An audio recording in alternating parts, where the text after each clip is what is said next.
કૃષ્ણ ભગવાનને બોલાવે કે બેટા અહીં આવો તો. આ ગોપીઓ એમ કહે છે કે તું બધા તારા મિત્રોને લઈ અને એમના ઘરે માખણ ખાવા જાશ, સાચું કહે છે?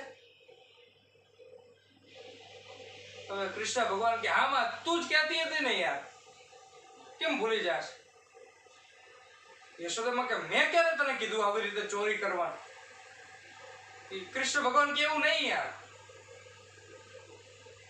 ચોરી કરવાનું તે નથી કીધું, પણ તે અમને શું કીધું કે બધાને લઈને ખવડાવવા આવે છે એટલે જ મને બોલાયો કે નહીં માં? યશોદામાં કે હા એટલે જ મેં તને બોલાયો બેટા. યશોદામાં કે તું બધાને લઈને કેમ જાશ? કૃષ્ણ ભગવાન કે તું પાછી મને કહેશ કે એકલા ના ખવાય, ઘર પચુડિયા થાય, બધાને લઈને જવાય, તે જ મને કીધેલું. યશોદામાં કે હા એ વાત તો સાચી બેટા, તું વ્યવસાય કર્યો તું એવું જ કરજે, બરોબર? તારે આવું જ કરવાનું. પછી ગોપીઓ બીજો પ્રશ્ન કે અમારે મહી માખણ ખાઈ જાય એનો વાંધો નહીં, એ તો કશો વાંધો નહીં, આપણે બીજા બને, પણ અમારા જે છોકરાઓ સવારમાં જે સૂતા હોય એને ચૂંટિયા ખણી ખણી ઉઠાડે છે. યશોદામાં કે બેટા તું આવું કરે છે? કૃષ્ણ ભગવાન કે માં તે જ મને કીધેલું, તું ભૂલી જા.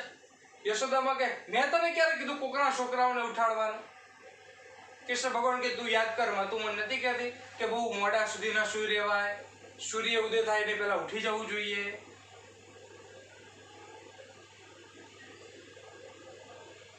યશોદામાં કે હા મેં તને જ કીધેલું. તો સાહેબ હું બધા આના છોકરા ઉઠતા નથી એટલે ઘડીએ ઘડીએ જઈને ઉઠાડું, એમાં કે મેં ક્યાં ખોટું કર્યું?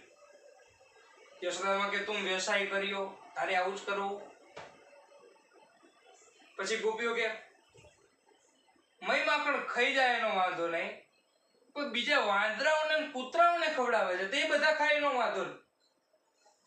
પાછો યશોદામાં કે બેટા તું આવું કરે છે?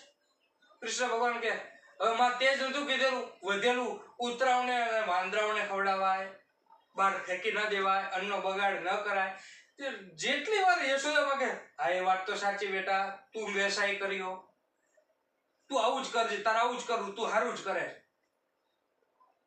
અને સાહેબ કૃષ્ણ ભગવાન સારું જ કરતા, આમાં ક્યાં ખોટું કરે? એક એક વાત કૃષ્ણ ભગવાનની સાચી છે.